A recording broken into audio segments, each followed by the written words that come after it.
Good evening, racing fans. Thank you for tuning in once again. Another live roundtable discussion. This time, we're happy to be sponsored by the Meadows Racing Casino out there in Washington, Pennsylvania. Their big day coming up this Saturday. The pace for the Orchids, it is the 2023 Adios Pace. That's an exciting race in and of itself to discuss. That'll be race 15 of 16, so a huge card that day. Over $170,000 in guaranteed pools. So a fantastic wagering opportunities on this card. And happy to be joined by some returning and new faces for this show. So Mike Pribozie, I think, has been a staple of just about every roundtable ever. So Mike, welcome as always. I got to be here for the big races, right? I mean, I give you 30-to-1 shots. And you and I discussed some Wood by Mohawk racing earlier today. So if anyone wants to check out some Wood by Mohawk action, that's posted from Mike and I discussing the racing up there for this Saturday. But we're also joined by usual contributor Ray Cotolo, which Ray, I don't even know what you got going on down there like usual. What? Oh, well, I'm actually, so last time they put me in space, but then I got really scared of heights. So now they've moved me. I'm inside a volcano. Which in all honesty feels like air conditioning compared to Phoenix, Arizona, which I'm surprised is still on the map right now. Which volcano? Really somewhere in the U.S. or Hawaii? Are we overseas? No, this is the really big one. Okay, good enough. Kevin Plowcha has been with us before on some shows, but I think the first time we're seeing your face, Kevin. So welcome to the roundtable. Yeah, roundtable debut. I don't give out 30-to-1 shots. I give out 9-to-2 shots or sometimes 10-to-1 shots. And then the person below me, Mr. Announcer Man, gets a little bit jealous because all he does is pick chalk. So I don't know. We're off to a good start. All right, 2 minutes in, first shot fired. Down below me, hey, speaking of this 30-to-1 shot we keep discussing, the great Don Tiger joined us. Great owner. Great to have him on our shows and give us an interesting perspective. And of course, Don, congratulations on the big Charlie May victory there on the Hamiltonian or on the Meadowlands Pace night. And well, hopefully we'll see him Hamiltonian Day, but Scioto this Saturday for him. Yeah, I appreciate it. Good to be here with all you guys. Good group of guys here. I'm giving my friend Jeff Zidek some props. He might pick favorites, but he's been an excellent handicapper at the Meadows for years. Somebody I try to emulate. So, my brother, good to see you, Jeff. Good to see you, Don. And there is the Jeff Zidek, the track announcer out there at the Meadows, obviously a handicapper as well. Look forward to having him host the festivities this Saturday on the big day. And great to be able to get his insight now and get a little quick preview into what he thinks of these races. And obviously a lot of experience from sitting there and calling them day in and day out, Jeff. Well, thank you for having me, guys. And by the way, Kevin, you know, the difference is that maybe my picks would be 30-to-1, except that people follow my picks, and that's why yours are such long shots still. Okay, you know, I mean, you know. Yeah. So, no, yeah. You've had some good selections. I'll give you credit for it.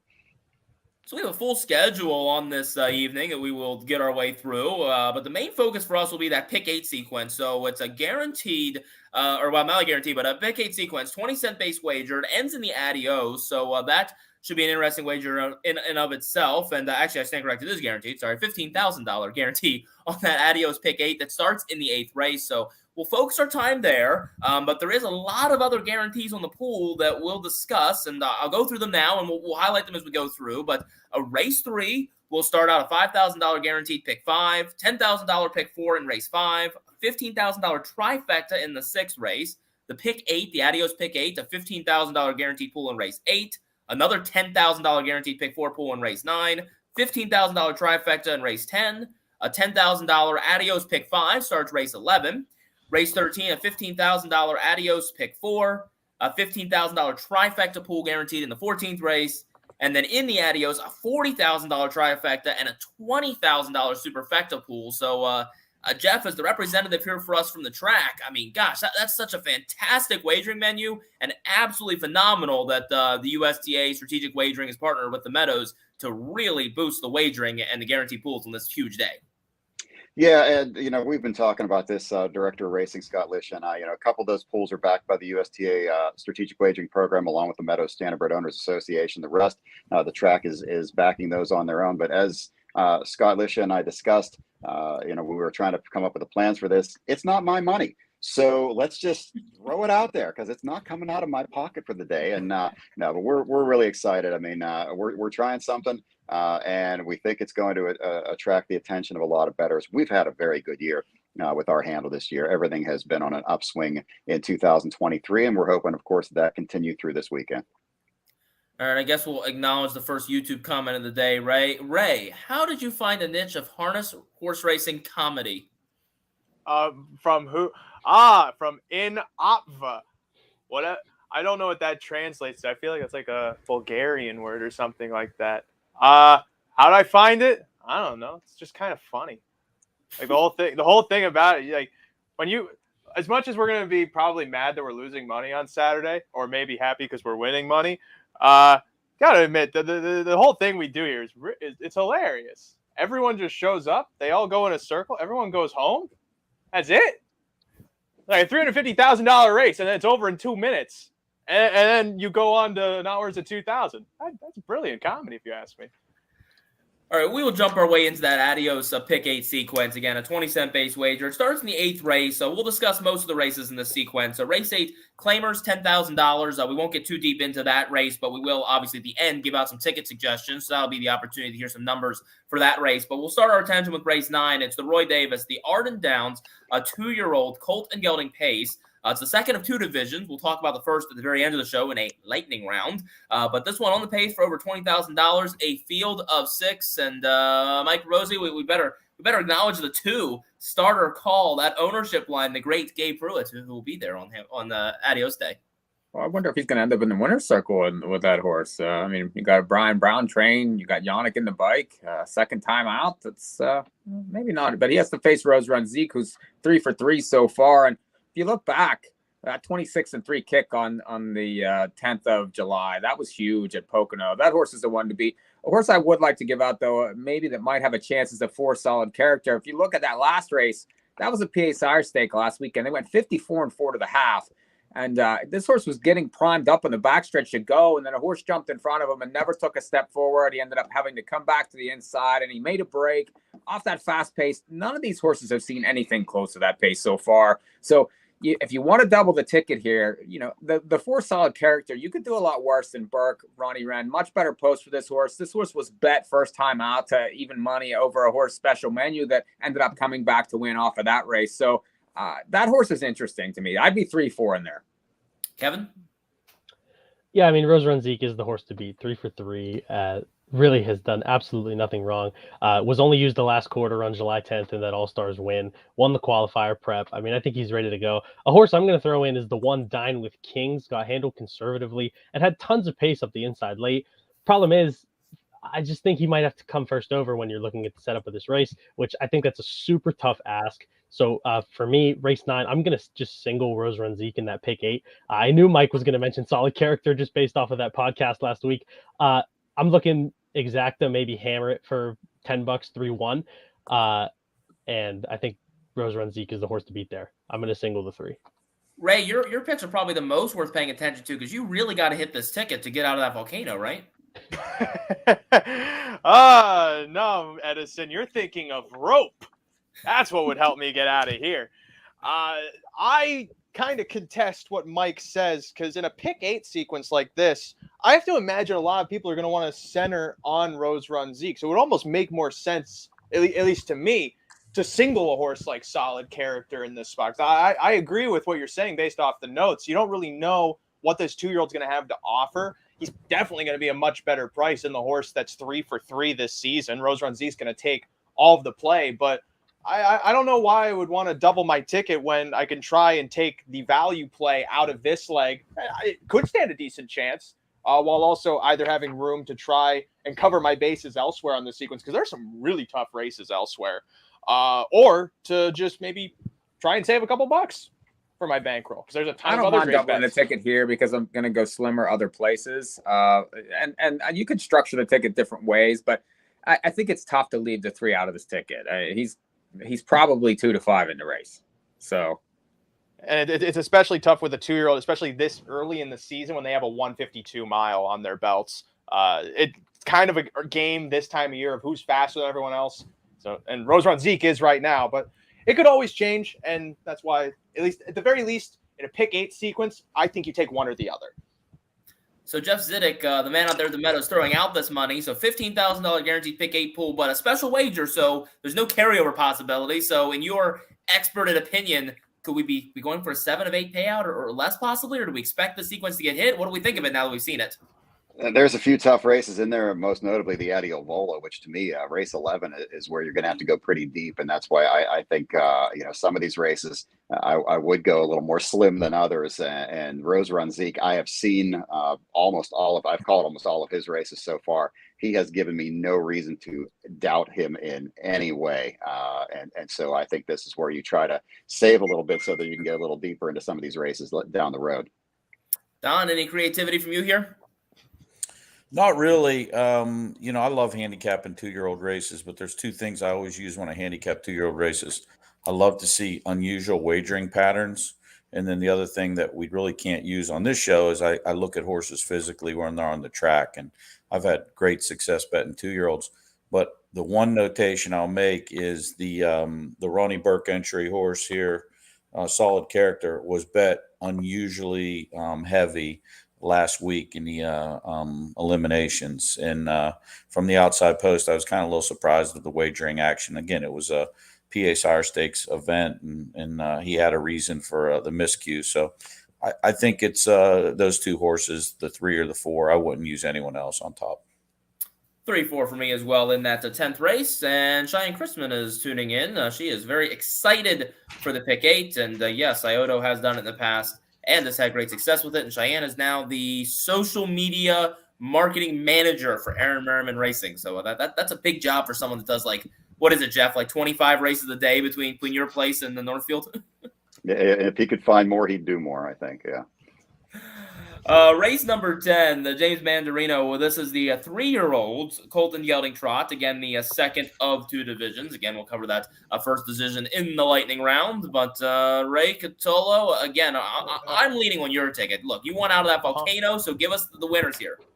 Again, rope is not that expensive. Maybe by the yard, the price has gone up. I know wood is getting more expensive.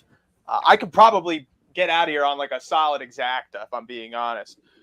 In the pick 8 for this race, I feel like the key is what we do with the 7 Austral Hanover. I feel like he might take a decent amount of money despite the outside draw because he just has fast times on his card. He has 6 wins from 19 starts. Only other one that kind of rivals that are the PA Fair horses that Aaron Johnson has and Mamoni DeVee, and then Schofel's horse to the inside with Big Baller Bean.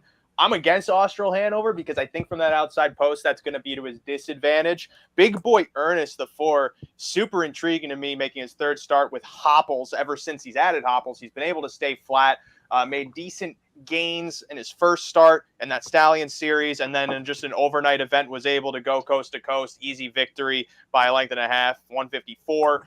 Good draw. I think he's trending in a positive direction. I don't know what kind of price we're going to get on him, considering Mike Wilder, Norm Parker. If Mike even takes the horse, I think that's going to dictate a lot of the prices too, since we're working with the proofs here.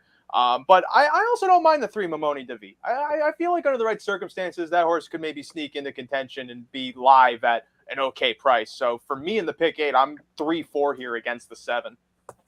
So, Jeff, when we see a horse like the 1, the Big Baller Bean, obviously those PA Sire Stake events at the fair circuits, in this race, this horse, and just kind of in general, how do we normally see those horses translate to the track like the Meadows in a race like this? Honestly, I think you have to look at the parimutuel lines. It is really tough to go on. The Pennsylvania Fair tracks are a wide range. Okay, Bedford last week, that's the Bedford Speedway. It is a clay surface. It is a car track. The turns are sharply banked. They go uphill during the 3rd quarter and the 1st quarter. I'm not kidding you. They actually go uphill. And so these tracks are very different. Hughesville is either 5 turns or 1 giant turn, depending on how you want to look at it. So you really, unless you know these tracks, it's really hard to evaluate the competition and the track surface. So I think with horses like that, you've got to look at what they've done at the parimutuel tracks. One thing I do want to throw in about Austral Hanover. Now, Austral Hanover has raced the last 2 starts in the non-winners of 8,000. That is against older horses. The horses that beat him last week, I would put up against this field, and I would definitely go with those older horses that he raced against last week. I think this is a decent drop in class for him, even though it's not going to look that way in the program because this is a stake race. But Austral Hanover, that was a tough group of older horses he's been racing against the last couple of weeks. Mike, come on. Someone's got to give some love to my 6 designer drink. You know, I've got a soft spot for my Dexter Cup horses as track announcer at Freehold. Someone's got to give them some love. No love here. I agree with Jeff, though. But the thing about Austral Hanover, I think that they sort of figured out he might want to come from off of it also. Those last 2 races, that 8-hole try against Older on the 14th of July, that was a huge effort, kick there. And then sort of had a goofy trip on the 21st. If you watch that, he was sort of half in, half out, and then pushed another horse 3 wide and it was stuck behind horses.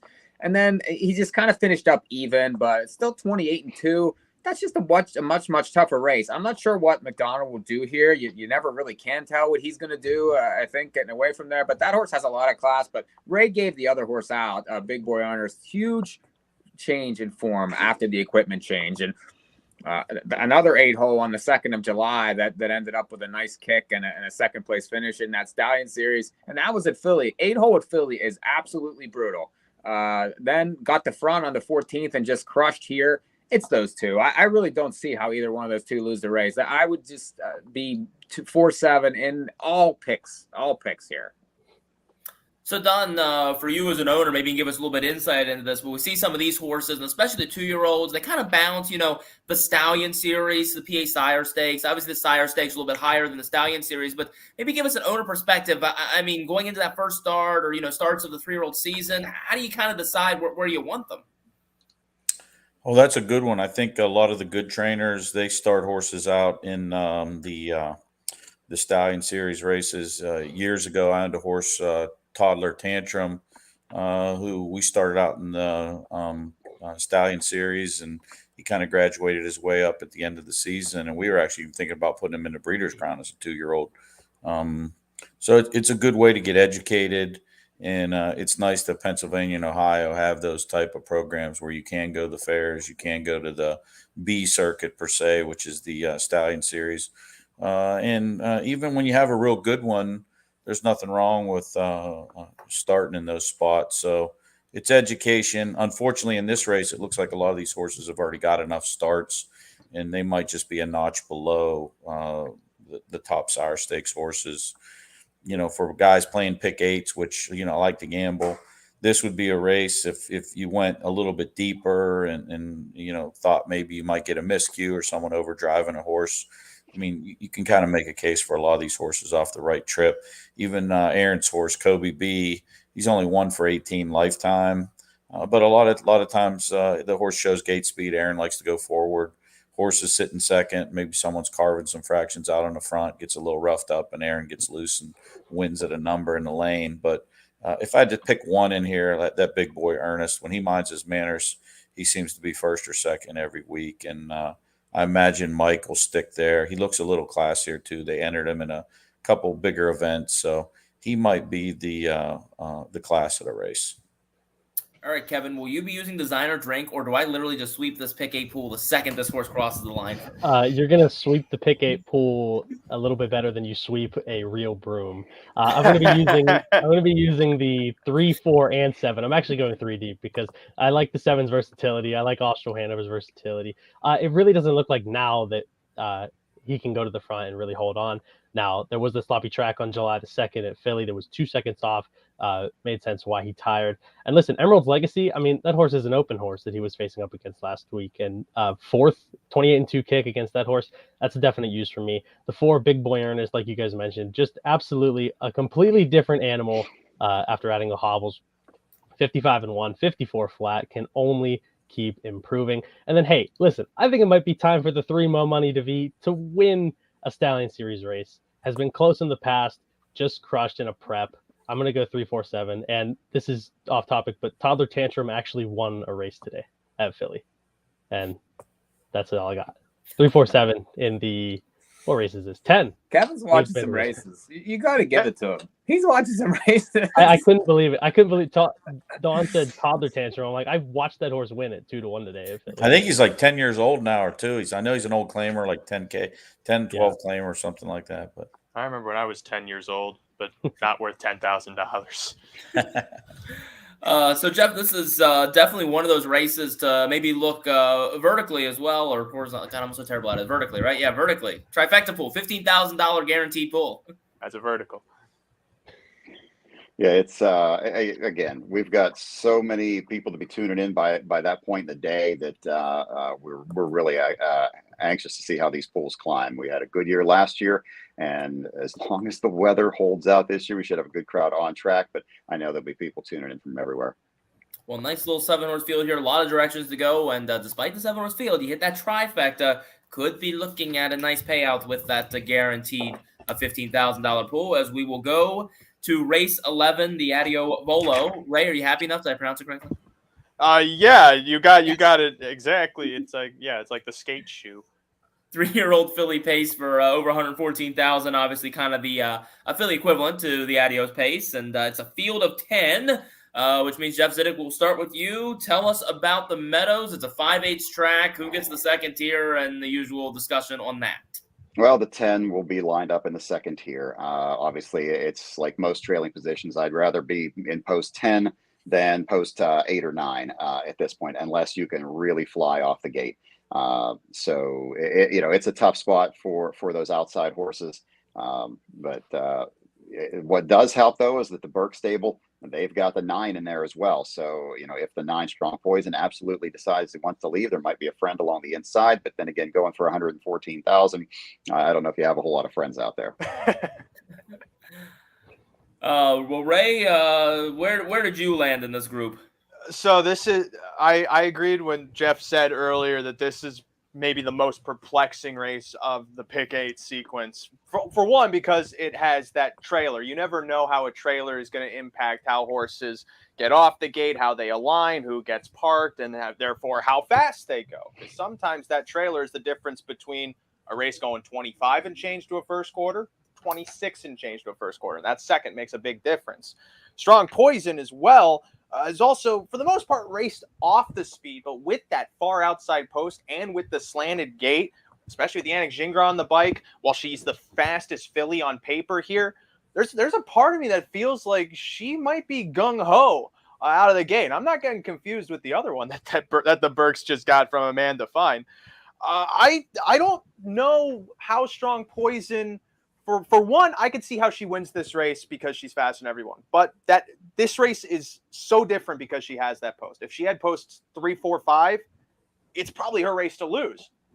I don't think this race is handed to her, especially this time of year when you have horses like the 4 Always Be Naughty coming in off a nice win against older mares in 51-1 at Harris, Philadelphia. That was off a couple weeks rest. She can go sub 150 to keep up with a horse like Strong Poison. Daffled Hanover, another one, moving into Randy Bendis's barn off a great victory. It's always good to see victories from horses that come off of layoffs, just because it tells you in those prep events how sharp they're going to be into their next race. In this case, the Adios Volo. Even the 6 odds on Hail Mary, a fast one that can keep pace and probably find herself in the right spot. I really like that mile she went on June 10th. When she was moving first over into a 54 and change half and was able to still roll home to win in 149. It's always good to see a track record, right? That was a track record. Oh, it was a track record. Yes. Oh, Jeff, I think that's going to be in jeopardy. I think you better be ready to repair it. Get some duct tape or something ready. So I think with Strong Poison to the outside post, ultimately, I'm leaving her off my pick 8. I don't think this is a race where if you're going to spread, you want to use her because she has the credentials where she's going to be a heavy enough favorite that if you can lock on to any of these other logical prices, I still think that's going to enhance your payout tremendously. And there are tons of horses here that under the right circumstances can break through. There are some that might not be able to get past the 150 threshold, but I can count at least 4 or 5 that absolutely can. So, Don, I think Ray just made the case that there's like 11 horses that can win in this 10-horse field. I think you might expect one to come out of the back paddock as they're heading into the turn after the half. So maybe you can narrow it down a bit for us. Oh, yeah, I'll narrow it down a little bit. The first inclination as a gambler, especially when you see these 10-horse dashes, which the Meadows doesn't ride a ton of these races anymore. You're going for a nice pot of 114,000. You start to look through the card and as your handicap, and you've got a lot of horses showing wins, a lot of sharp horses. but sometimes you think it's going to be an unpredictable event, and it really isn't. So, there's, in my opinion, there's just 3 horses to figure in on here. C is for Cookie, 8 of 11 on the year. Impressive, 2 straight, and then comes off a qualifier. Obviously, Linda Toscano has the favorite in the Adios and could easily double up here for both of these races. Always Be Naughty, again, great connections. Nancy Tactor, 7 for 11 on the season.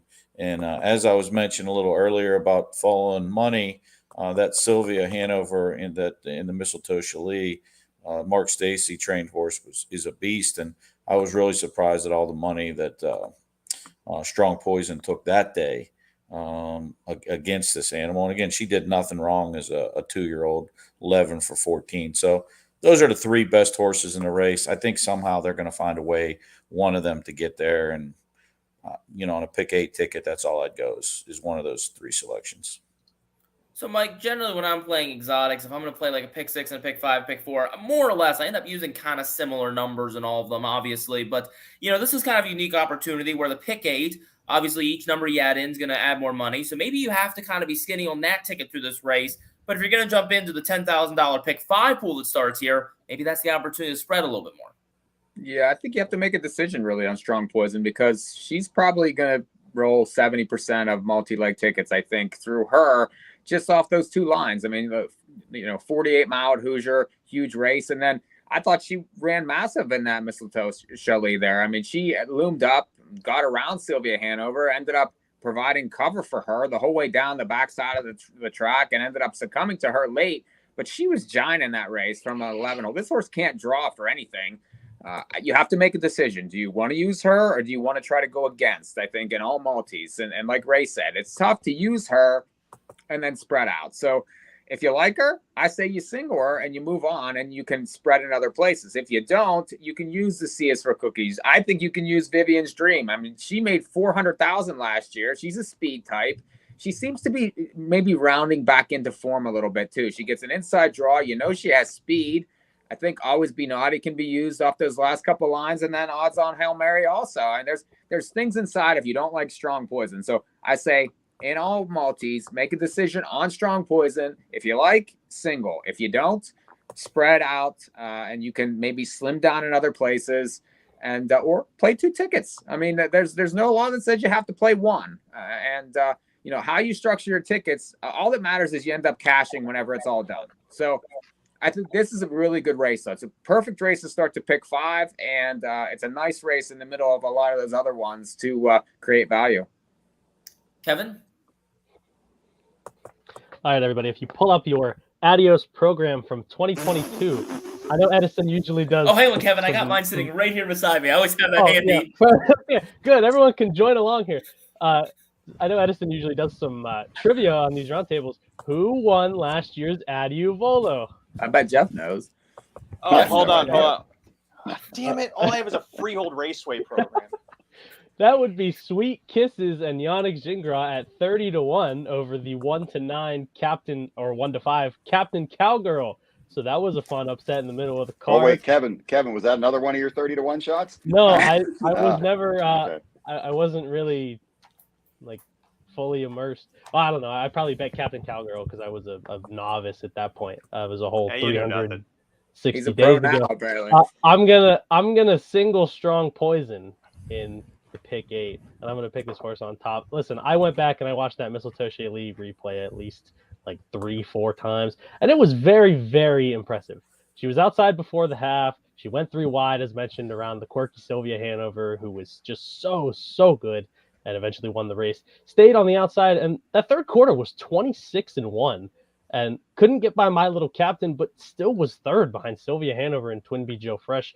For me, I'm going to single because I've got some spready things to do in the other upcoming races, at least before the Adios. I'm just going to single Strong Poison. I think she's going to be much the best, and sometimes I get caught up in trying to spread with including favorites, and that's one thing that, like, as I've tried to handicap and get better at handicapping throughout this, I guess, from the start of the year to now, I really need to keep hammering in my head to not use favorites and like 2 other horses. I just need to press my opinion.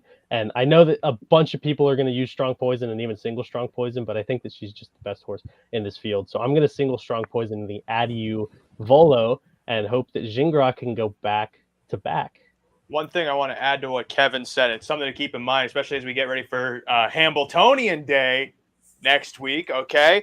That Meadowlands Pace card, I think it was a deep track that day because there were a bunch of horses that usually don't tire that were tiring over that surface that had gotten all that rain earlier in the card. And some races seemed like a little slower than others, slower than expected. So keep in mind when you're watching Strong Poison how she moves over a track like the Meadows on Saturday, if she improves, if she looks like she regresses, because ultimately that can help us gauge how key of races those Meadowlands Pace Night Stakes truly were and how we can better evaluate them, especially going forward from Adios Day. And Kevin, here's your trivia for you.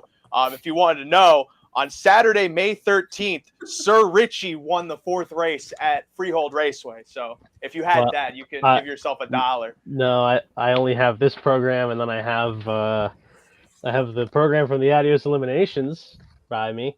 But no Freehold Raceway program, unfortunately. Everyone remembers when Sir Richie won the 4th race on May 13th. I'm sure they do.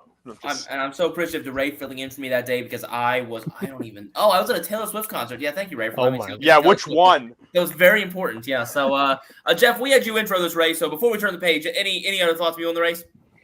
This is where I think you got to go pretty deep. If Strong Poison had an inside post draw, that would change things. But I would say, my ticket would be 4 or 5 horses deep in this race. A lot of the ones we have mentioned, and including Vivian's Dream, who was brought up as kind of a sleeper in here based upon what she did last year and starting to possibly round back into form. But this is a very competitive field, and when you get what appears to be possibly the fastest horse in the race, drawing post 9 in a 10-horse field, that's going to add a lot of intrigue to this one.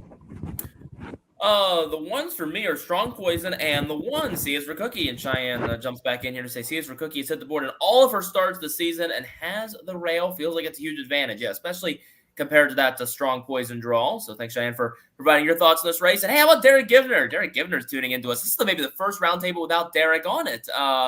Don't sleep on Vivian's Dream. Much better last week versus the filly to be the favorite in here. And that's interesting to know, too, because Strong Poison, I like a lot based on Sylvia Hanover and Twinbee Joe Fresh. Vivian's Dream also just behind Twinbee Joe Fresh up at Tioga last time out. So that's one to take a look at there. Cheyenne claims Kevin and I are the rulers of picking long shots. I got Cheyenne in the world. Cheyenne's not watching enough roundtables. I'm glad that they're here because it's perfect. I was just about to say, we got Cheyenne's the world, Kevin's the world, and John Rallis is the world, who's also tuning in, that are all younger than me. I'm starting to feel older. Mike, I got to talk to you some point about what that feels like. John's younger than you? No. I really got to ask what that's like. John. It's a Ray trivia question. Ray, who won the first Armbro Flight elimination of Mohawk? And better yet, who was second? Yes. Good old Dougie McNair showing me that I bet his horse is 1 week too early.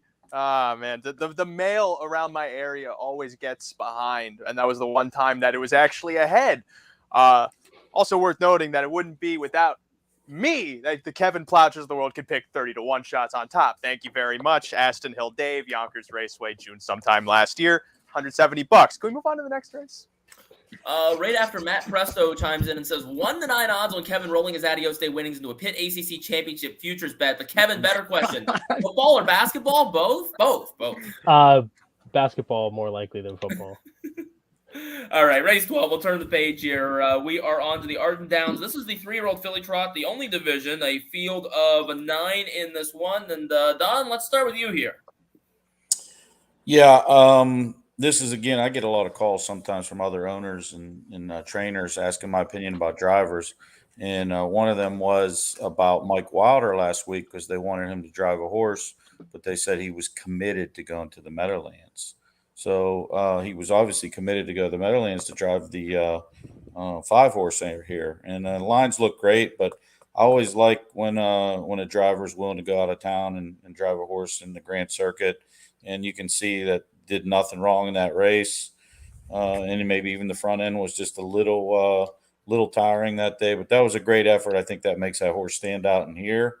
But again, when you're constructing a ticket about a pick 8 or a pick 5, whatever you're getting into, you got to play somewhat defensive. That's what I do as a gambler. I hate to just put all my eggs in one basket. So I would go 3 deep in here.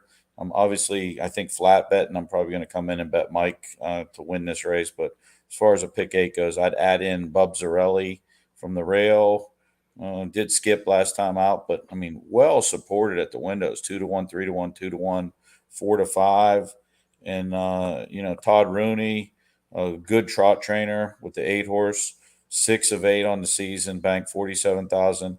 Again, comes off an impeded break in a tough heat and decided to go out east as well. But I mean, the Meadows lines are exceptional, and any horse that's 6 of 8. I know it's a tough post 8 hole. But that's what I'd go. I'd go 3 deep with those 3 horses for the multi-legs. Yeah, Mike Waller was on a plane with me last week from the Meadows after that race to head to the Meadowlands, and obviously picked up a couple of drives. But Angelpedia, obviously the big one he went there for, and Mike, that was a strong second to Rayleigh Something, who morning line odds maker Edison Hatter at the Meadowlands has made a favorite in the Hamiltonian Oaks, the limbs. Yeah, and she was 1-5 in that spot, and basically sat on Mike's back the entire way around. And Angelpedia kicked in the stretch again, and really did not want to give that race up. I thought she raced very well, and he had, was very strong on the front. I think that this horse would be the horse I would lean on in all the multis here. I think that really she's going to be very, very difficult to beat. This is such a drop in class, and a lot of the Bub Zarellis and the Lilyhammer Halls aren't facing the kind of horses that she's there facing.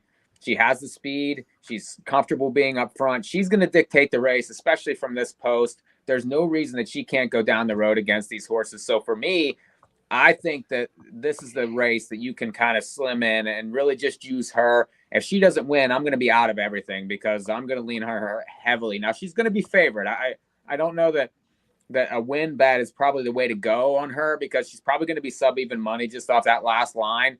But definite use for me in all multis and singled very hard pretty much in everything.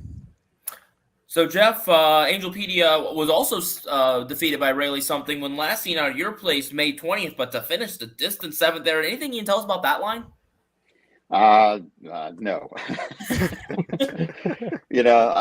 You guys were talking about you're getting older. Dawn and I can attest to the fact that we're the old guys here, and a race from May 20th, that was 2 months ago. Dawn, I think you agree with me. We'd have to go watch replays there. Angelpedia on paper, I think she's a single in the pick 8, but for the exacta and for the exotics in that race, throw a horse out there that nobody's mentioned. 0 for 10, truly relentless. David Miller is listed to drive. I would love to see David on this one. Here's a horse that made a break last week, but still came back and trotted 55 and change at Northfield. The week before that, cut a fast half, 55 and 3 at Northfield. This is a horse that was on the board 8 and 9 last year, banked 138,000. I think Truly Relentless is one that you've got to give a look to in this race. I don't think she can get to Angelpedia, but I do think could add a little bit of value to the ticket. Kevin, how did you see this one? Yeah, actually, I completely agree with Jeff, which I don't know if that's good or bad. I haven't really tracked throughout the last 7 months how it's been when we've agreed with each other, but 5, 4, 8, 9 for me. Angelpedia stone cold single in that pick 8. So yes, I will be going single with Strong Poison and Angelpedia, but I think you kind of have to. I think those are the 2 best horses in their 2 respective races. Yeah, Truly Relentless. I mean, Truly Relentless, trained by Steve Cross. I assume that's the Steve Cross, former voice of Hoosier Park? Question mark, Jeff? I believe so, yeah. He just keeps asking him questions. Right? I don't think so. No? Okay. I don't think so. I think it's quite common name, considering Steve is a ubiquitous name and Cross. Well, yeah. I don't know. I thought maybe that's what he went to after leaving Hoosier. What was it, 3 years ago? Like Dawn Tiger. I do see a lot of Tigers. I'm expecting someone in the call. We got enough people listening. Someone's got to do some research on me. Give me that answer. But all right, Ray Cotolo. 5-4 cold exacta. All right, Ray Cotolo, what do you got here? The Arden Downs, a lot of times class-wise, I think compares more to Stallion Series than it does Pennsylvania Sire Stakes. That said, it makes a horse like Angelpedia stand out because she was in Pennsylvania Sire Stakes. She's been against many horses that have been doing great things. Heaven Hanover, she was second to. That one won a Del Miller Memorial Division. She was second to Rayleigh Something last out, who is taking the ever-popular Oak Grove, Kentucky Sire Stakes to Hambletonian Oaks Winner's Circle route that many are trying to great success, I should add, I guess. So, yeah, I think of all the races in this sequence, she's the anchor. And if she doesn't get through, then Mike and I will be holding each other closely, consoling one another for long hours on end, because it's not going to be pretty. No. Yeah, I'll be right there with you. In fact, I agree with our No, you won't. You're not welcome. Our most recent commenter, Edison H tunes in. Wow, you're right, Ray. There's all sorts of common names around.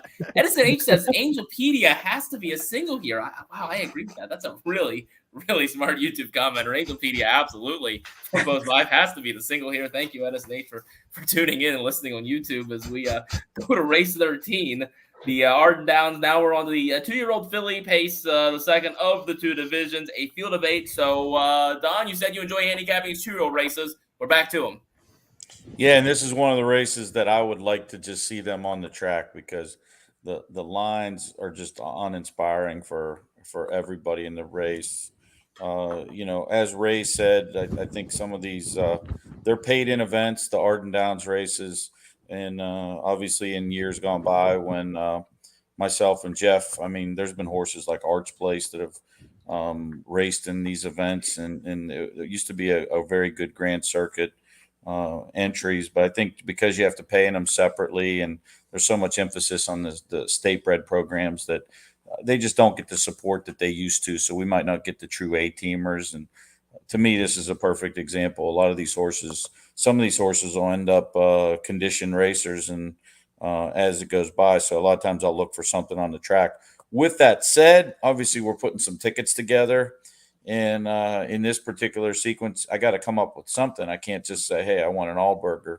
So I'm going to go with Ronnie Burke being smarter than me. I mean, you get Chris Page and Yannick Gingras. You get 2 bad posts on the 7 and 8 hole. But both of these horses show some life.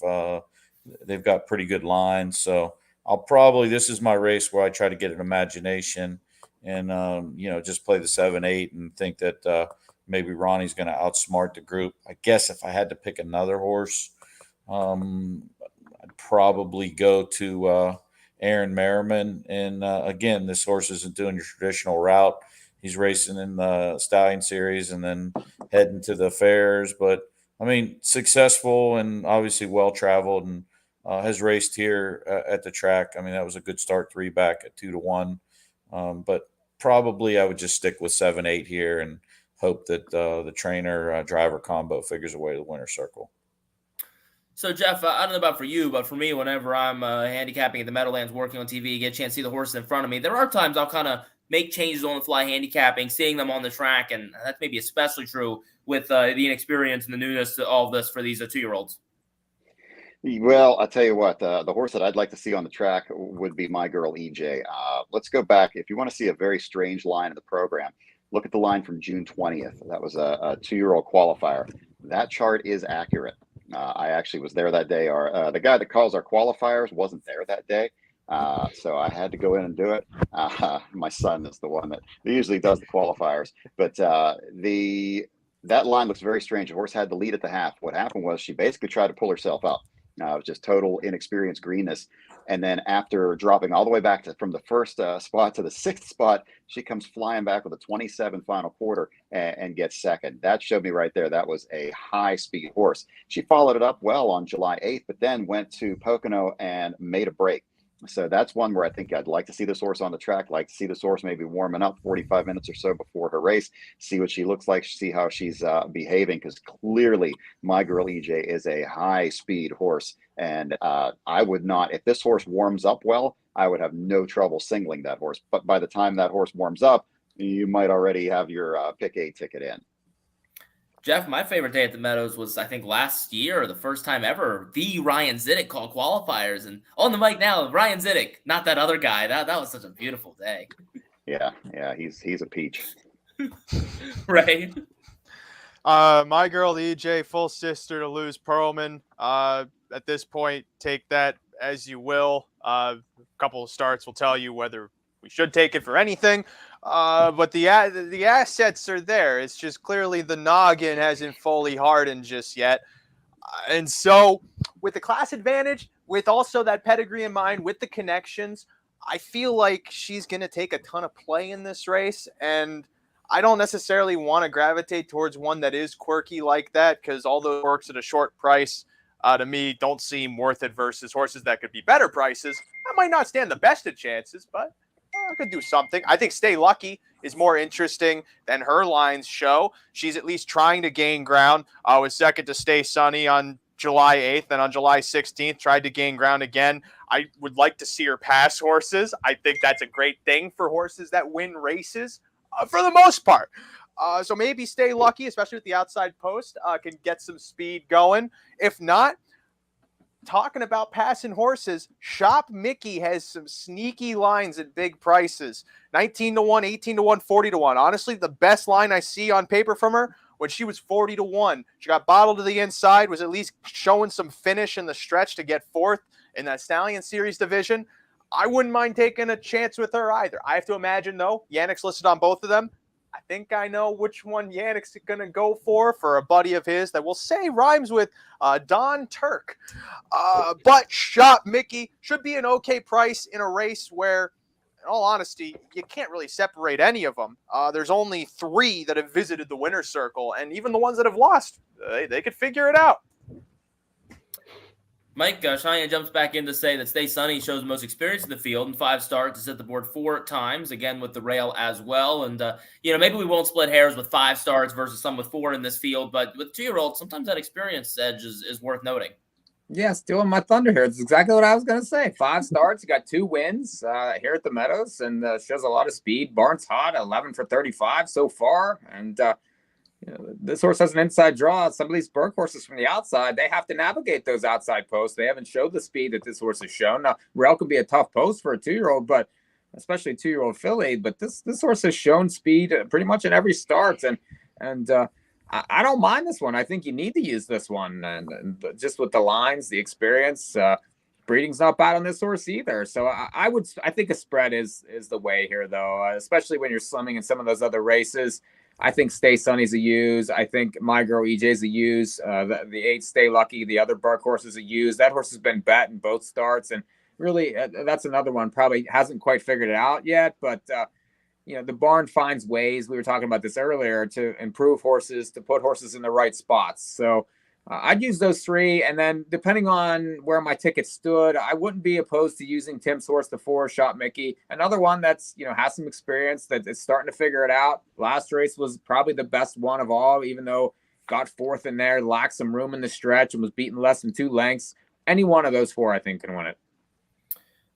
Kevin, speaking of the Mitchell York barn, I recall, it's funny, in all my time calling babies the Meadowland stuff, I've just avoided the real, monsters to call their first races. So I think the best 2-year-old that I called that went on to something was actually when Jeff had me filling for him last summer. I think it was Annapolis, Hanover, the Mitchell York barn. I remember that day, post 9, 2-year-old taking on Olders, impressive effort. And, of course, that one's shown up Mohawk and North America Cup and has had a nice little time of it. Yeah, I've been a big fan of that horse. Also, I'm going last. I think that means either A, you save the best for last, or B, you just don't want me to talk very much because you know that everyone else will be saying what I'm going to say. No, that's secretly why we shove Ray to the end, but it doesn't help. He still just repeats everything and goes on and on and on. But hey, producer AJ can mute him. You want me to repeat what I said? I like the 4 and the 8. No, I would like to go if that's okay. I'll be spreading here. I'll go 1, 4, 7, 8. The 1 Stay Sunny. That sounds familiar. Yeah. Well, I have an opinion, and I would like to voice it. 1, 4, 7, 8 in the pick 8. Stay Sunny, the 1 for the hot barn, most experienced. The 4 Shop Mickey, like Ray said. I'm just going to be repeating what everybody else said, but I don't care. I'll try and put my own little twist on it. The 4 Shop Mickey, that July 16th line at Pocono, sneaky good at 40-1.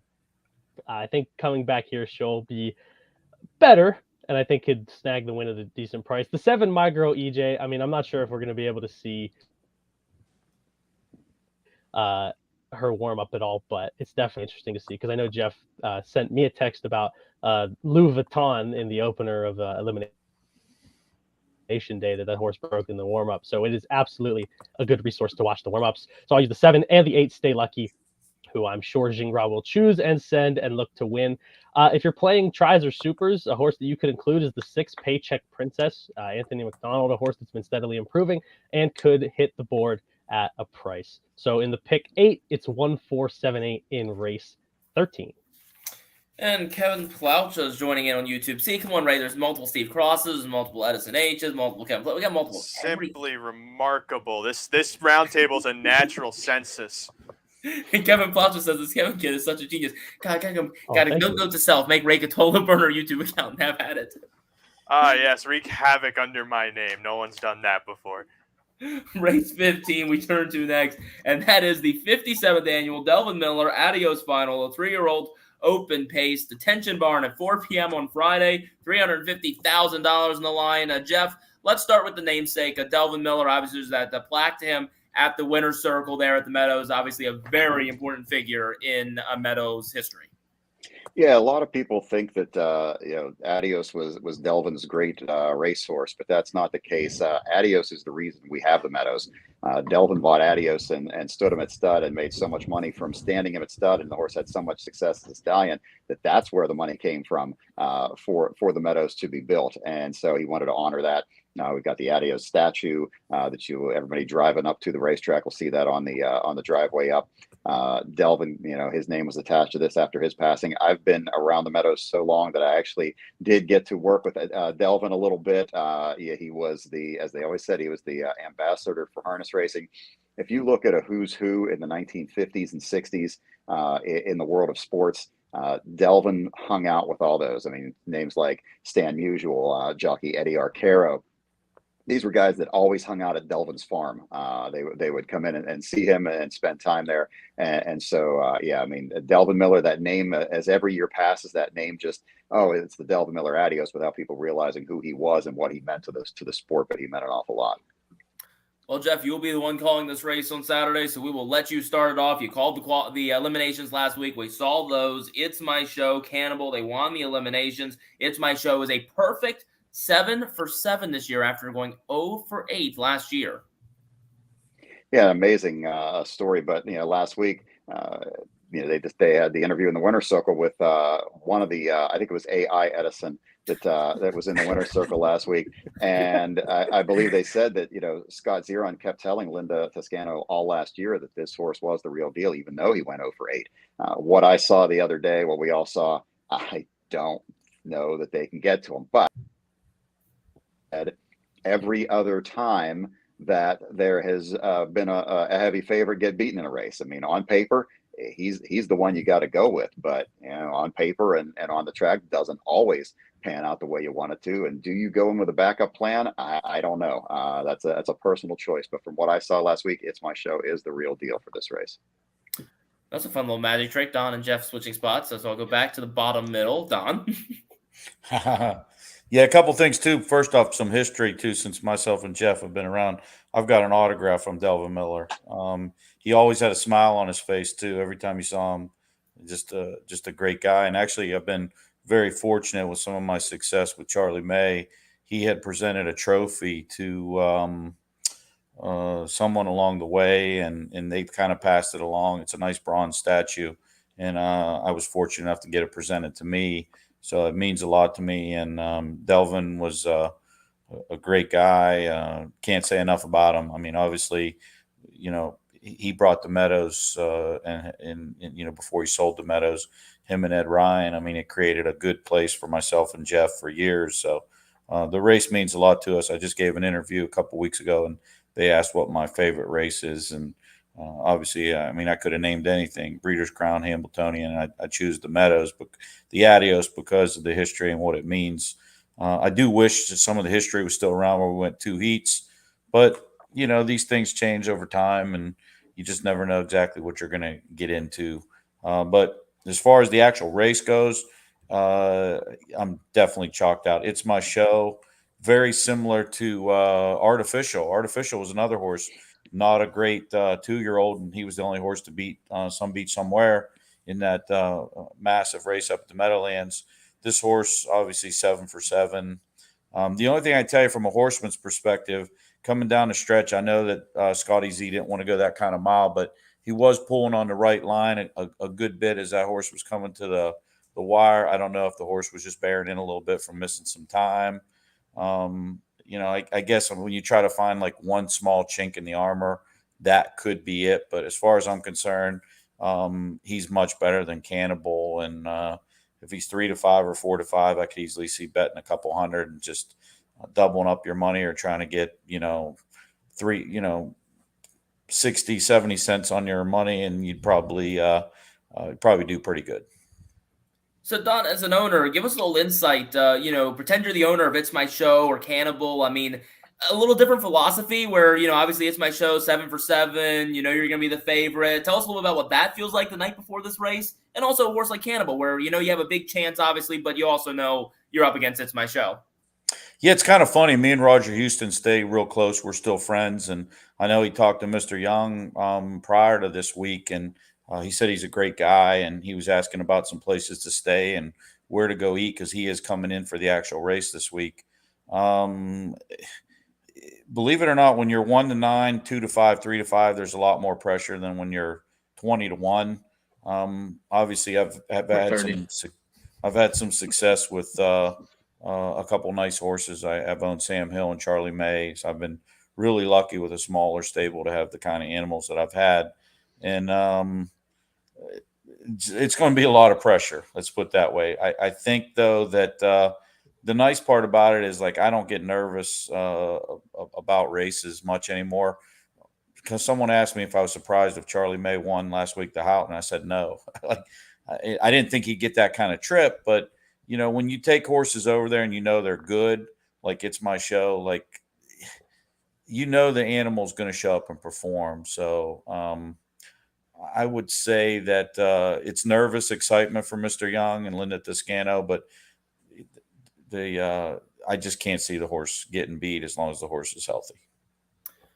Well, Ray Cotolo, maybe your picks on top are obvious here, but a $40,000 trifecta pool, a $20,000 superfecta pool. You gave us Hungry Angel Boy in the Meadowlands Pace final, and I'm just going to go on the limb. I know you well enough. Go on, make the case why Bamboozler can round out this exact price. I know you're going to. Kevin was more accurate than you, but before I wanted to add on to the history bit that since we're doing history time, talked about Delvin Miller, talked about the Adios as a race and how significant the horse was to the track. I just want to state that Rome might not have been built in a day, but it sure as hell was not built by a single horse. So take that for what you want. I put that point in the Meadows against Rome, the ancient empire. So I think that means something. I do not like It's My Show at that price. I think he's a phenomenal horse. I think he's okay. I thought, Don mentioned the exact same thing I noticed in the elimination because that was such a peculiar mile to watch. For one, it's clearly impressive when you see a horse able to turn gear like that and sustain that speed, but clearly Scott had to kind of keep him to task for whatever reason. It's rare that you see a driver that physical in the bike trying to keep a horse straight. Especially with Ken Hanover gaining ground. I don't think Ken Hanover was going by, but certainly was menacing enough to garner some interest, even from me. But also, Irvin Hanover, I don't recall ever seeing him as grabby as he was in that race. And I missed if they did any kind of bridle change, if they made some kind of equipment change on him, because Yannick was strangling this horse all the way around. And he just had to let him roll at a certain point. 120 to 3/4, that ultimately did him in. And that kind of set up It's My Show, who was sitting in that stalking spot to make that catapulting move. I feel the way this race sets up with that inside post, that there's got to be some kind of speed. I don't think they should just hand him this race because it's very possible that Scott could just get to the lead and everyone goes, oh, he's on the front. I can't challenge him. And then he just goes all the way around the track. Or you get a horse like Bamboozler do that thing he does. If you remember at the Lexington last year when he went 52 and change to the first half for whatever reason. I don't know why, but he's kind of quirky like that. And that could really mess things up here. Redwood Hanover for Anthony Beaton has been stellar. Kevin mentioned 7 colors. The only thing I've seen this horse do wrong is he doesn't make his moves at the right times, in part because of nothing that he can really do. Sometimes with how he's drawn, he's put into a certain position where maybe he has to go first over too soon. Maybe he has to get stacked up behind horses, or he's just been in positions where, like at Yonkers, I don't think the smaller track really was to his benefit. He's one that I think if he can get a more conservative trip where he can make that move more in the final quarter versus what he did last out, where Dave circled him to the front past the quarter, he stands a great chance. And if he's going to be 20-1, that's probably the overlay of the race to me. Even if it's my show waltzes around the track 4-5, 3-5, I get a good price on 7 colors. I'm putting $5-10 to win on him because I see a possibility for the race to melt down in that way. Just because I'm not fully sold on It's My Show. I haven't been sold. The North America Cup did impress me a bit. He really set himself apart from others in the division there. I still think if Confederate got rolling a little sooner, we're ringing a different tune to that story. I'm curious how he builds off that mile last out, but he's a horse that I think I have to let beat me at a short price. As a gambler, I want the better prices, and I think a horse like 7 colors certainly offers that. Seems to me that Ray has no chance at the Adios. Hashtag overthinking Derek Givner. There you go, Ray. Look, if I am, look, you do not get hungry angel boys by choking on the 3-5 shot. You just don't. I would rather be live to the possibility of a massive upset than I would be sweating that I'm right. So are you spreading in the pick 8 then in this race? Are you spreading here? I'm 3 deep. I'm 5, 7, 8. Okay. Ray, what does Ken Hanover do off the car? That's an excellent question. I think he can do whatever Dave Miller wants. He could be another one that blasts out of there from that post and messes things up. All right, a Kevin. lot can happen here. The Adios is a weird race. It unfolds weirdly. Del Marvelous won this race. He was a good horse. He was 17-1, and he won. This race has upsets all the time. All right, Kevin, if you're going to become Ray Cotolo, you also got to start by throwing in those random Rome stories or whatever before you start. But give us that 2022 Adios program. Bring it back. Wait, what do I have to do? Bring us that 2022 Adios program. Okay. All right. I am ready. I'm hitting my buzzer. I'm ready. Buy the missile. Let's see. Correct. Good job, Edison Hatter. You win. I bet $1 million you did not pick Buy the Missile because he was 8-1, and that's way too high for you. I'm going to Beach class and 1-2s were actually was Pebble Beach 1-2. I guess Listen, Kevin's been the best addition to these roundtables like in forever. Like he's coming back after this. Beach class was 1-2. Pebble Beach was 2-1. Okay. Then I was on beach class. I'm gonna single It's My Show in the pick 8, but with this guaranteed trifecta and guaranteed superfecta pool, I mean you got to take some shots here. Ray didn't really talk about Redwood Hanover. Like he mentioned Redwood Hanover, but he didn't really talk about Redwood Hanover. I thought he was very impressive closing late in that 148-2 win by Cannibal. And I just have to say, I'm going to completely fade Cannibal from all of my exacta, trifecta, superfecta plays because I mean it just comes back to what some of us have said earlier. You can't use 2 favorites in, the first 2 spots or the first 2 out of 3 spots. But I mean, Cannibal, he just tripped out again and he won. And for everyone that was playing against Cannibal, I believe the person to my that way, Mr. Mike Pribozie was playing against Cannibal, and he was probably upset that Cannibal just tripped out and won again. And I don't think that in this race where the big money's on the line again, that Cannibal is just going to trip out and win again. So what am I going to do underneath? I'm going to put the 5 Redwood Hanover in for second.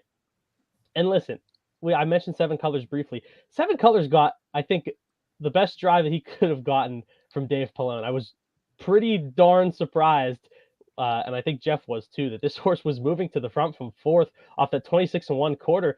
Stuck around for 3rd. I think he's got a shot. I'm going to go 3-5-7. This is because this is a pentafecta. I'm going 3-5-7-2-8 in the Cold? No, but I'm just saying those are my numbers. I'm just saying those. No Fulton for you, who you loved so much last week. Mike, I really wanted to put Fulton 5th, but I knew you would give me crap for it. Listen, Fulton from post 9, second time Lasix. Okay, fine. give up on Fulton. I am just really interested to see what Ken Hanover does, though, because I think David Miller has options, and he's shown the ability to close. He kicked 25 flat on July the 1st in that 3-year-old Open, and then, well, one on the front and an overnight at Pocono, but I mean, was in the middle of the pack. I think this horse can be on the front, and it wouldn't be impossible for him to get up in the top 2 or 3 spots. So for me, it's the 3. It's my show, though, because I think he's the best horse, and I think he's going to win this Adios at a short price, probably shorter than what I think. With Ken Hanover, though, Kevin, that wasn't just an overnight. Dave Miller on Meadowlands Pace Day went to Pocono to drive that horse, and went back to drive at the Meadowlands, where he won with Charlie May. Thank you, Dave. Thanks for coming. This is true. Dave did tell me that night before that he was going to drive to Pocono to drive that horse. So that is a very true point. All right. Mike Pribozie, we have waited for a while until you're anxious. Last but not least, but come on, you can't complain you're last. I'm really always last, but I like it. I get to just listen to everybody else and say, I agree with that. Okay, good. Yeah. Well, I've been on It's My Show all year. I was on him in North American Cup. I said last week I thought he was the best 3-year-old. He was laid up since the North America Cup, despite one qualifier, and decided to do a world record mile. Now he's drawn perfectly. If you think that Ken Hanover is getting the front over It's My Show, you're insane, especially from this post. There's no way he's going to sit this week. He doesn't have to. He's going to take it to them early. He'll take it to him late. This horse is very push button too. I mean, Scott drives this horse perfect almost every single time. I mean, he hasn't yet to lose this year. I'm sitting here talking up a 3 to 5 shot, but I think he's the best horse. I agree that Cannibal's not really the horse that I want, especially off perfect trips, and he's going to take a lot of money. I like how Redwood Hanover raced last week. I like that James McDonald showed up to drive this horse and how much he's improved off that layoff. He's going to take a step forward. So I think that that's a natural exacta partner for It's My Show here. I think it's those two. And then it could be anything 3rd or 4th. I think 7 colors depends on the drive you get. If you get that craziness, he could fade. He could kind of mess up the race a little bit. Ken Hanover, I think, is going to look to trip out here. I think he's going to look to sit from this post and try to one-punch him. Hope that It's My Show gets pushed early by Cannibal, maybe. That's his chance to me. If he can sit and kind of hope for that duel, and then if he does get soft up front, he's going to fly home. I could see that would be his best chance of winning as far as I'm concerned. If it doesn't happen, I think that It's My Show. If he gets any sort of breather whatsoever, he dominates the race. And the Redwood Hanovers, the Ken Hanovers, they fill out your 2nd and 3rd spots. I think it's an okay betting race from that standpoint. But the favorite is going to be extremely difficult. He's the best horse, and he's got the best post. He's got the speed to stay out of trouble. He's going to be difficult to beat. He will lose. And he won't. I'm pretty sure Jeff would maybe jump in and say this, but just real quick, cool to see Flightcraft get in for the Local Connections Norm Parker and Mike Wilder listed on the proof. He would be great for the pen effect. He's got a shot from the inside, that's for sure. Well, for me, It's My Show on top for sure. Cannibal, I've been high on that horse. I think somewhere underneath. I'm surprised you didn't pick Cannibal. I know. Ken Hanover closes off pretty well. And 7 colors, of our 20 to 1 shots, I think 7 colors is definitely one worth looking at, since whoever makes that morning line out at the Meadows to the Adios, unlike the Meadowlands top-notch morning line maker, won't pull out the 30 and 50 to 1 morning line. So, but by the way, Jeff Zidek hopefully doesn't mind this being mentioned. He made this morning line for the Adios, so go bug him if you have problems with it. Don't blame the computer. It's Jeff Zidek this time. Thanks. I was trying to remain anonymous on that one, but it is the computer it will be the computer for every other race. We just needed that one early, so I did the Adios morning line. So file all complaints right in your trash can. Wait, counterpoint, Jeff. Jeff, will you book 7 colors for me at 20 to 1? Absolutely not. I mean, you got that says something. That says something. No, you got to stick with. He's going to take Balone money though. There's a certain formula you've got to use, as you guys know, and so you can't have somebody down there at 9 to 5 without having other horses higher. So, you throw a couple 50 to 1s in, you save some points for the 21 7 colors. But lazy morning line making. Here's the morning line police on this podcast. Imagine that. All right, so we will give you pick 8 tickets. We're going to wrap it up, though, with like 7 minutes here of lightning round, races 4 through 6. I've got the 30-second timer ready, Ray, Kevin. You've got 30 seconds to discuss the respective races. We'll start with race 4, the Arden Downs 2-year-old filly pace. This is the first of the 2 division, 8 horses, Mike Pribozie is the seasoned pro with this. Mike, you got 30 seconds. Race 4, go. Race 4. I was Mickey Love the Beach. I like this horse. It's Tim Twaddle. You get Yannick here. Inside draw. Look at the last two posts. 7, 8. This horse was coming forward late. You're going to get a big price, and I think that this race sets up for a big price. So give me Tim's horse in race number 4. All right, 19 seconds. Beautiful. Jeff, I know you're used to deadlines too, so you can give this to us. Race 4. If we have them. All right. Well, wait a minute. See, Kevin talks too much and my phone battery is dying. So, okay, I'm back. Here we go. Race 4. All right, race 4. I'm talking so much on Friday night when I come up there. Okay. Race 4, Ginger Tree Bell, that 52 line. Sam Beagle, he has a really good record over the Meadows. You see, he's been no worse than third with any horse he's brought over to the Meadows. So 4th race, I got to go with the 6 Ginger Tree Bell. And then long shot in there, I kind of like lose Lemon a little bit, but the 6 Ginger Tree Bell is a standout for me in that 4th race. Kevin, stop throwing up your arms. That was less than 40 seconds, even with that 15, 20-second delay in there. Don? I'll make it easy. I'll get it done in 5 seconds. Ginger Tree Bell. That's it. All right, fine. You've been given a balance, so there's an extra 40 seconds remaining. Oh boy, here we go. Right. Mike, where do I dare go first? Ray Cotolo, go. Well, you see here with a horse like Ginger Tree Bell, they have got really fast times and also have a back class of racing in Pennsylvania Sire Stakes against other horses that have been racing in the Stallion Series. Lemon's with the Stallion Series, but it's also been in the Pennsylvania Sire Stakes. A horse like that in the Pennsylvania Sire Stakes had a kind of a clunker mile, but you look at all the other races Lemon put in, they're okay, and stands to maybe improve with that outside post. Also has the gate speed that Yannick Gingras can certainly utilize, although he might not take that horse. He might take the horse that the 3 Mickey Love the Beach. So for me, it's those two. 3-7. Okay, 23 seconds noted. And, as a random aside, when I was running for public office and politics, they gave us, it was the dumbest thing ever, 30 seconds you could use twice through the debate as a rebuttal, and that's basically how I had to get everything I wanted in 30 seconds. All right, Kevin, round us out. Numbers 6, 7, 4, 3. I threw my hands up in the air because Jeff stole my exact long shot, and I share a birthday with Sam Beagle, so that's pretty cool. Ginger Tree Bell. All right, 12 seconds. Ray Cotolo wins the longevity award. All right, race 5. Field of 6 here for the Roy Davis, the 2-year-old Colton Gelding Pace. Again, the first of 2 divisions, the field of 6. Mike, you're such a pro. We'll let you go again first.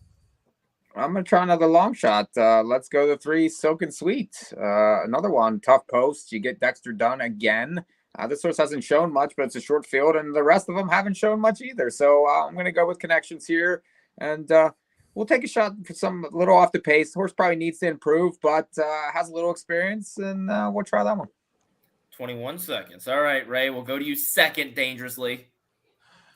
Well, the horse, Mickey's best shot, has 2 for 2 this season, undefeated. Really don't know where she can go, or where he can go, I should say. He is a colt, not a filly. Phillies are different than colts. Phillies are the girls, colts are the guys. But so on, Ronnie Jr. in the bike for trainer Ron Berg. That one's going to take all the money. Rio to the inside. If you get 5-6 to 1, though, I think that's okay. He's gone first over. Has 2 starts to go on debut over at Northfield. He can do okay with the inside post. Everyone else here looks pretty much the same.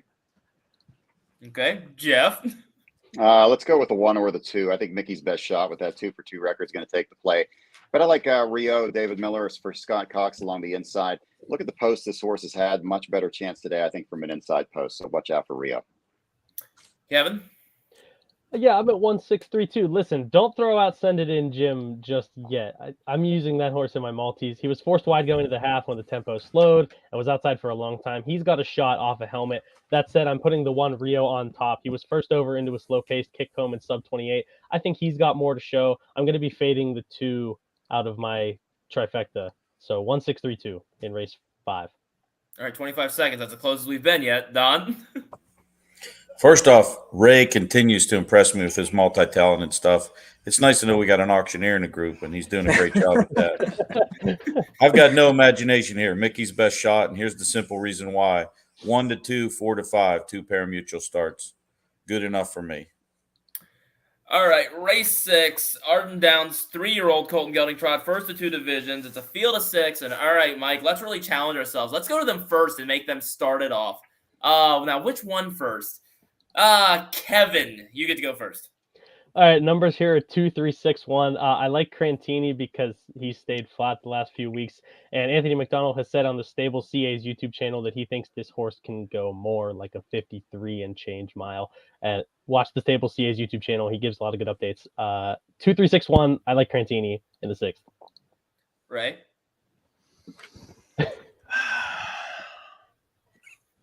That is counted for your first 5 seconds, by the way. Well, yeah. How much time do I still have? Okay, your balance is still 20 seconds. Mm-hmm. Okay. You knew this was coming. 15, Yeah. 14, 13. You have 13 seconds. Okay, so that's 13. 10 seconds. That time does not move that fast. I'm staring at it. You've now got 4 seconds, and producer AJ is going to mute your mic in 3 seconds. Crantini. Jeff. Crantini, since adding the trotting hobbles, has looked like the Crantini of last year. He was a high-speed horse last year. He's coming off a career best. He's just getting better right now. Got to go with Crantini. Don? So earlier we were talking about Steve Cross, and you guys really liked one of his entry mates.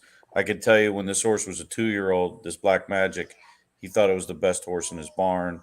Obviously, the lines don't look good. The horse has not recaptured that form as a 2-year-old, but does pick up Purple Jesus. The guy can make some magic happen. He's got, talent-wise, the horse is as good as anybody in here. Just got to see when the real Black Magic re-shows up. I also really enjoy hearing Steve Cross's race calls. Maybe or maybe not. I think not, actually, the more I'm reading into this. I think no, Ray. I think that's the correct answer here. Mike. So I like Crantini, but Tim has another horse in here, Tailgate Buzz. That horse was second in the Courier and Ives here. That was a really tough overnight race there on the 15th, and he's got some speed. I think that he can get a trip here. So do the Tuato exact at 2-6. And Cheyenne loved watching Black Magic race as a 2-year-old. Hopefully he'll get better this season since he has no wins so far. Alrighty, last order of business. Pick 8 tickets. So $15,000 guaranteed pull. The real question is how we're going to choose to price these tickets. I'm at $57.60 as a benchmark. So we'll see where everybody else ends up landing. And Mike, let's start with you. Okay, so race 8, I was 3-5-6. Those are that's a claimer there, and mostly horses that have recently been claimed or were claimed in their last starts. I'm 3-4 in the 9th race. We talked about those 2 horses. That's Rose Run Zeke and Solid Character. I'm okay with doubling that ticket. 2 horses in race number 10, the 4 Big Boy Ernest, 7 Austro Hanover. I think it's one of those 2.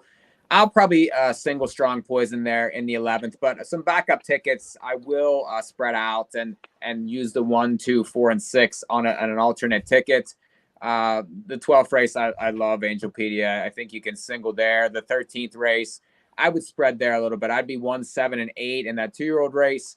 The 14th race, I thought was a little difficult. The 1 Vicious comes off a 49 win at 2-5 for Michael Hall. That horse will take a ton of money. There's some other horses in there, though. I think the 4 Warwi Veloce and the 9 Twinbee Jammer also rate a chance. So use those. And then I'll single It's My Show in the big race. And all my chips in on him. I don't know. I'll do the math for you and come up with the number. All right, Ray Cotolo looks unprepared, so let's go to him next. I have the exact same numbers in the first leg as Mike, 3-5-6. That $10,000 claimer to me is almost like a race of attrition. There are some horses that have been showing the form of where they can compete and others where they might clearly need some kind of setups or things to really fall into place for them. 3, 5, and 6 seem the most reliable. So that said, I don't know what kind of price we're going to get on them to start the sequence. I single Rose Run Zeke. He's probably just faster than everyone else at this point, and that's great for winning races. Third leg, 3-4, Mamoni DeVee, Big Boy Ernest. 11th race, 4th leg, I'm leaving Strong Poison out. Going 4, 5, 6. Always be Naughty Daffled Hanover. Odds on Hail Mary. Must apologize also to Seth Rosenfeld for not using C is for Cookie. I think she's kind of lucked out a couple of times, but if she wins, I'll be happy for you, Seth. 12th race, Angelpedia. She probably shouldn't lose. I say that because if I say she won't lose, I think some people will be very upset with me if something else happened. 13th, 4-8. Then I'm single the Vicious. The horse belongs against much tougher. I think that win last out is evidence enough why he belongs against much tougher. Also, Michael Hall, as Edison and I both know, real great barn out of the state of Maryland. And then 15th, 5, 7, 8. No, It's My Show. Because if we can get one of those 3 home, it'll certainly pay dividends. So that's 3, 5, 6, 3, 3, 4, 4, 5, 6, 5, 4, 8, 1, 5, 7, 8, 21.60. 20 cents. That's all I got. 2160 for Ray. Mike, do we have a number? I'm the same, 2160. Okay. So Jeff, legs 1, leg 7, the overnight horses. You see these every week and day in and day out at the Meadows. This is where we really want some insight from you. 3 deep to start that 8th race. My top pick is Adrenaline Rush. The Presto Barn has just been too good with horses they've been claiming. Calvin K, though, from the outside. Johnny Yoder, first start in his barn. The Yoder stable has done really well with first-time starters in their stable. And then the 3 It Ain't Easy Being Cheesy, they brought him in. They claimed him from Philly for 10, brought him in here, put him in for 15. Now they dropped him down for 10. I think you got to use him. He didn't look bad at all last week. He didn't get away well off the inside post. Kevin Johnson knows what he's doing with these claimers as well. So I think you got to go 3 deep into that 8th race, the 3, 5, and 9 in some order there. I would single Rose Run Zeke. I hope somebody's writing this down for me because I don't have the skills to do that right now while I'm scrolling through. Big Boy Ernest and Austral Hanover in the 10th. That's 2 deep there. I'm going 4 deep in the Adiovolo. The 1, the 4, the 6, the 9. That's just numerical order. Angelpedia, I believe, would be a single. If you're having a good day at that point, maybe throw Truly Relentless in, but that's going to add to your ticket cost. 13th, honestly, I know it's risky to do it, but I'm singling my girl EJ in the 13th. Just what I've seen out of her, I think she's got the speed and hope that she minds her manners. 14th race, I think it's Vicious and Warwi Veloce, 2 deep there, 1 and 4. And then I would single It's My Show in the 15th and take the low price that you're going to get. But I think it's, you can't make long shots happen as much as Kevin would like to all the time to do it on the show. You can't make them happen. So I think it's My Show as a single in the 15th. You were 3 deep to start, right, Jeff?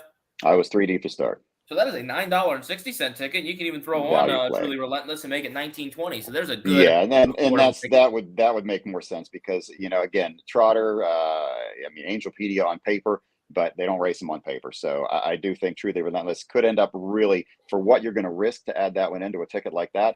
I think you get a lot back if Truly Relentless somehow finds a way to get there. Kevin? Jeff makes a good point. You can't will long shots to win, and I think people would only get mad at Ray if he says horses are going to break before big races. That being said, race 8, the 10 claimer, I'm going 4 deep, the 2, 3, 5, and 9. I'm including the 2 Shooter's Dream, who is eventually going to get the right trip and eventually get win number 3 of the year. Race 9, Arden Downs. I am 1-3. I'm using Dine with Kings. I know, doubling ticket for no reason, but whatever. Race 10, the Arden Downs Trot, 3-4-7, Mo Money to V, Big Boy Ernest, Austral Hanover. Race 11, the Adiovolo single, Strong Poison, Jingra looking to go back-to-back in the Adiovolo. Race 12, singling Angelpedia for Mike Wilder and trainer Dan Altmaier. Race 13, 4 deep with the 1, Stay Sunny, the 4 Shot Mickey, the 7, My Girl EJ, and the 8, Stay Lucky. The 14th, that number is a 5,500 last for Vicious, is a must include because that horse just dominated in 49 flat. But hey, let's throw in the 6, Big Booty Rudy, who's been closing well. And I believe the last time this horse was here was second to Wild Wild Western. And that exacta paid like $49, and I had it that day. So we're going to go 1-6 in the 14th, and race 15, single the 3, It's My Show. So we're going to say, tentatively, that's 192, so 38.40 for 20 cents. Don's back. Oh, you know what? We always, whenever we, it happened in North America show last year, whenever somebody drops off early, that's when we get the Ray Cotolo impression hour. I was all ready to see his Don Tiger impression, but Don is back with us. So, Don, your pick 8 ticket. Yeah, sorry about that. I don't know what happened, but I had 3-4 with 4-5-7 with 1-4-9 with 1-5-8 with 7-8 with 1-4-5-6, and my great handicapper here, he did that is Daddy, and he singled the 3. It's My Show. I'm getting younger by the minute. And then last race we really didn't go over, so but I mean I guess that's enough. All righty, so there is Don's pick 8 ticket. See, Ray, look, I'm not. See what I mean? I'm like the now 4th youngest person. I just continues to get older. Right? Just continues to get younger and younger the age. All right, Ray, do you have a Don impression for us? I can see you just waiting. Come on. Well, Ed, I've been looking at races for a really long time, and I cash a lot of tickets, as you know. It's about spending money to make money. That's what I've always said. People have tried to tell me. Sometimes I say it. Don, what are you giving that? It's like a 2 out of 10. If I had the kid, I think it would have sold it a bit more. He might be the sharpest handicapper of all 6 of us. Who's your favorite horse? Charlie May. There you go. All right. That is a good answer. All righty. Well, that just about wraps us up here. Jeff Zidek will flip back to you. I'll read those guarantees again. So $170,000 guaranteed pools. But besides that, you know, if fans are out in the area, want to come out and check out the Adios, give us a little minute promo here on other happenings at the Meadows on Adios Day and really Adios weekend. Of course, Friday night racing this week is worth noting as well. And, of course, that includes that Penn National or Meadows Penn National Pick 4 crossbreed ticket as well. I mean, it's just the fun time. I mean, it's our version of the Kentucky Derby. Everybody knows how much fun Derby weekend is. That's what we try to do here. You come out Friday night, enjoy the races on Friday night, stick around, catch a hotel in the area, stay for Saturday, make a weekend out of it. It's a great time. All righty. Well, for those guarantees, one more time, race 3 kicks off $5,000 guaranteed pick 5, $10,000 pick 4 in race 5, race 6 a $15,000 trifecta. Race 8, you've got tickets from all of us now. Actually, I still haven't given mine. I still got to give my ticket out. I'll finish with that. Race 8, the $15,000 guaranteed Adios pick 8, the $10,000 pick 4 in race 9. Race 10, the $15,000 trifecta pool. Race 11, the $10,000 Adios pick 5. Race 13, the Adios pick 4 guaranteed at $15,000, and that will include the 16th and final race if you still need some action after the Adios.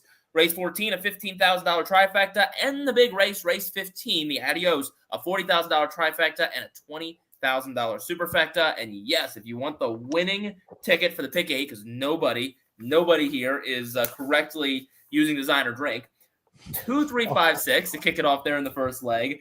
3, 4, Rose Run Zeke, and we'll toss it solid character.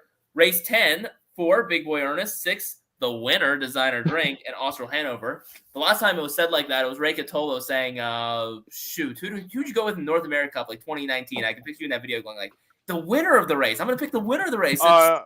Oh yeah. Oh, that was the Burke horse that bled. Oh, Captain Victorious. Yes, correct. That one, yeah. Race 11, 1-9. C is for Cookie, Strong Poison, one of those two. Race 12, unfortunately, we should have coordinated picks better here because we're all in on Angelpedia. So if this thing loses, we won't give out a bunch of losers, but hopefully it comes through for us. Race 13, 1-5-7. Race 14, that's the condition trot or pace of 1-4. And the 3, it's my show, a single to finish it out. 57-60 for me. 2, 3, 5, 6 with 3, 4, with 4, 6, 7, with 1, 9, with 5, with 1, 5, 7, with 1, 4, with 3. All right, last closing thoughts. Let's get to the 2 ones first. Ray, start us off. Your final closing 30 seconds. In general, well, I had a great time. Kevin? I should have put a warning on this that I'm going to smile and laugh more than I usually do just because of Ray Cotolo. This was an absolute blast as Jeff Zidek goes down. This was an absolute blast. I'm old. I'm getting tired. You're past my Thank you. bedtime here. Thank you, Edison, for having me on. This was so much fun. Oh my gosh. Adios weekend, Friday night racing. Lots of fun. I'll be down there. Saturday, it kicks off at 11:45. Starts right away with the awesome racing. Open handicap pace race 1. Race 2. Oh, is that Lions Lou, my value play winner from last Saturday? Oh, I see. Follow me on Twitter at Plowcha's Picks. I've been posting some previous Adios videos, just as sort of a countdown. I have been furiously tweeting about the Meadows for the last, 6 months. I love it. I love this so much. This is going to be the most fun weekend in a long time. Come to the Meadows, watch the Meadows, rewatch this if you need any more ideas, and let's pray that the rain holds off. Don, obviously a busy weekend coming up for you between this Adios card, obviously the Meadowlands, the Hamiltonian Limbs, the Hamiltonian Oaks Limbs, but most importantly, Scioto. We got those 2 big $100,000 races. In your closing, give us a Charlie May preview for this weekend. Yeah, they got a great $100,000 send it in pace at Scioto. They have a Cleopatra too, featuring Breeders' Crown winner Grace Hill. good card over there. They got 2-year-old colt pacers, so some people that are going to stay around maybe at the track after the Meadows card. You got a good Scioto card to wager on. 2 quick last thoughts too. The getaway feature, which we always call, is the last race on the card, and sometimes everybody's looking to get out in that race. In race 16, Linwood's Real Deal, John Sullivan trains that horse. Just a stab. I think sometimes you get late in the card, you get claimers. This horse is dropping to the bottom condition, falling out of some nice claimers. I think this horse has a very legitimate shot to win. I don't believe Aaron Marin will be staying around, though. I think he'll be in Ohio, so there'll probably be a different driver on that horse. And obviously, at that point in time, all the New Jersey drivers will all be there. But not sure who's going to drive Linwood's Real Deal, but that's my getaway horse for you on that card. And I know this man means a lot to me and Jeff Zidek. Roger Houston, he would say this: be there. Hey, actually, I'll save it for when I introduce Jeff. We'll go to Mike first, wrap up with Jeff. So, Mike? Yeah, I'll be at the Meadows Saturday. So check us out there, and we'll be on the broadcast hanging out. Check out NowWhoPicks.com. I think Kevin should be taking over Meadows Twitter, considering that he tweets about the Meadows more than the Meadows does. And the history is awesome. He's been a great addition to this podcast too, with all the trolling of Jeff and all the red boarding that he likes to do. So I really had a good time, and get out there Saturday. Meadows is awesome on Audios Day. It's a great crowd, great time. Yeah, Jeff, obviously, I think we're going to show the feature on Saturday on the broadcast with Roger Houston on Pittsburgh Live today, whatever the correct title of that show is. But I got a chance to listen to that on YouTube. A nice little interview there. And I don't know if you've listened to it yet, Jeff, but even their hosts were calling races. So there's a lot of people coming for your job in that area. Yeah, they can have it. No, I enjoy what I do. By the way, I'd be remiss if I didn't apologize. Mike Pribozie, that thing I forwarded you earlier today, probably the worst thing I've ever forwarded by text to anybody. My apologies there. You know what I'm talking about on that one. But anyway, no, it's been enjoyable working with you guys this year. Looking forward to the show on Saturday. Kevin, I can't wait to see you in your purple pit T-shirt. Your best for Adios Day. And oh wow, he's actually got an Adios one. Mike, always looking forward to working with you. Edison, I guess we'll miss you. We'll see. Ray, I know you've been out there in the past. Dawn, I haven't seen you out there in recent weeks because I usually just hightail it up to the booth and hide so that I don't have to hear about how great a handicapper Kevin is. But it's been enjoyable. Thanks guys for having me on. Looking forward, as I said, this is our Kentucky Derby. And it's just the whole thing now. I just hope that the weather holds out. There's a 40% chance of rain as of what they're saying for Saturday. Now I'm hoping that goes down, but again, looking forward to seeing everybody this weekend. And yes, when you talked about Dawn, that getaway feature, make sure you're tuned in because that's one of at least a couple races that Roger Houston will be back and will be calling on Saturday.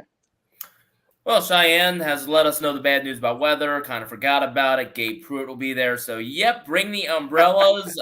Go home. Watch the Adios from home. So, yeah, we are in deep trouble. Ray, noted as we wrap up here, next time we're on the show, I need you to do me a favor. We need to have a correct clothing sponsor because you know me, I watch golf all the time. I listen to the golf and they always sign off, and I'm thinking about my sign off about to do. It's everything. The only thing I'm missing in it is I need to be able to say, we thank the fashion wear and all the clothing provided for the show by blah blah blah. Work on that, please. Okay. My pants are by Urban Pipeline. We're going with that. Urban Pipeline done. Okay. Wait, they're supported by Hanes, if you're wondering too. Alrighty. Well, for Kevin Plowcha, it's golf radio, Ray, so it's got to be pretty quiet. For Kevin Plowcha, Mike Pribozie, Ray Cotolo, Jeff Zidek, and Don Tiger, Edison Hatter. What? Thank you for tuning in as we complete the third round of the 2023 Adios Pace. The final comes up on Saturday. All the outerwear and clothing sponsored by Urban Pipeliners and Hanes for In the Money Media Productions. We thank producer AJ for joining us for this day, as well as, of course, all of our sponsors at Meadows, Casino, and Racetrack. And we look forward to a great Saturday. We thank you for coming. We wish you the best of luck. We'll see who dons the green jacket on Saturday afternoon. Can you speak up, Ed? Don's here.